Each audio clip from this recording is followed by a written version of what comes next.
Nabulabog ang payapang bayan ng Tarangnan sa Samar matapos matagpuan ang sunog na katawan ng isang tao sa gubat. At sa dagat, sino ang nasa likod ng pagpaslang?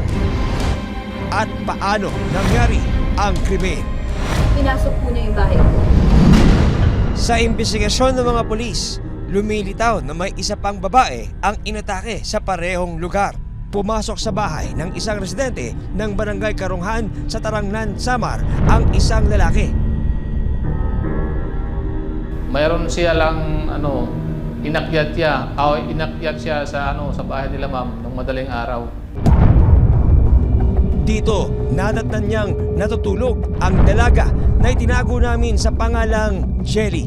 May balak kung anong balak niyang masama.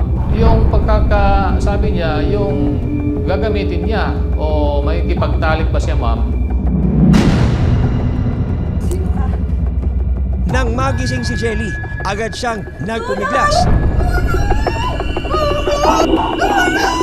at humingi ng tulong. Nag-resist siya ba? At saka tumakbo na palabas ng bahay nila ma'am. Noong mga oras na yun, nakatakas naman ang lalaking nagtangkang gumahasa kay Jelly.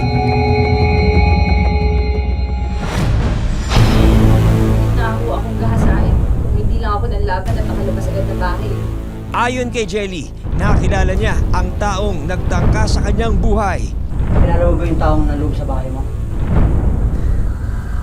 Opo. Ito po si Danny. Sino ang lalaking ito?